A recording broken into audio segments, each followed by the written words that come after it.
কালচিনিতে নথি জাল করে তীব্র চাঞ্চল্য, ভোটার কার্ড জালিয়াতি কাণ্ড উথালপাথাল নেতাজি পল্লী। প্রতিবেশীকে পালিত বাবা মা দেখিয়ে নথি তৈরির অভিযোগ, বিডিওর দপ্তরে লিখিত অভিযোগ। কালচিনিতে নথি জাল করে তীব্র চাঞ্চল্য, ভোটার কার্ড জালিয়াতি কাণ্ড উথালপাতাল নেতাজি পল্লী। কালচিনিতে নথি জাল করে তীব্র চাঞ্চল্য, ভোটার কার্ড জালিয়াতি কাণ্ড উথালপাতাল নেতাজি পল্লী। প্রতিবেশীকে পালিত বাবা মা দেখিয়ে নথি তৈরির অভিযোগ, বিডিও দপ্তরে লিখিত অভিযোগ দায়ের।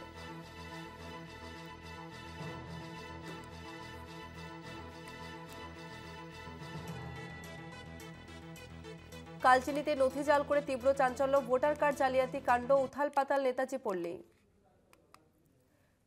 প্রতিবেশীকে পালিত বাবা মা দেখিয়ে নথি তৈরির অভিযোগ। আমরা বিস্তারিত জানবো, আমাদের সঙ্গে ফোন লাইনে রয়েছে প্রতিনিধি অজয় শাহ। অজয়, ঠিক কি অভিযোগ উঠে আসছে? দেখো, প্রতিবেশীকে বাবা মা বানিয়ে ভোটার কার্ডের নাম তুলেছে, এমনকি পাসপোর্ট সহ অন্যান্য নথিও তৈরি করেছে।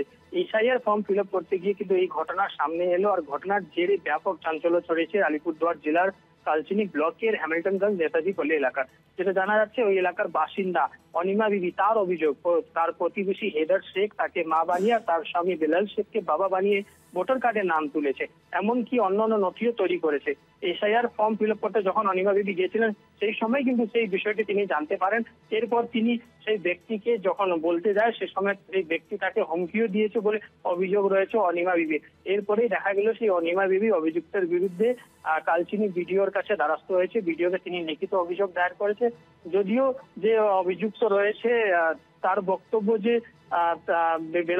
বেলাল শেখ যে রয়েছে তার বড় বাবা বলে তার বক্তব্য রয়েছে। আর সে বলছে যে সেই ছোটবেলা থেকেই তাদের বাড়িতেই ছোট থেকে বড় হয়েছে। এলাকার যে পঞ্চায়েত সদস্য রয়েছে সেও জানাচ্ছেন যে আমরা বিষয়টি জানি, এই নিয়ে প্রশাসন যথাযথ ব্যবস্থা নেবে। ধন্যবাদ অজয়।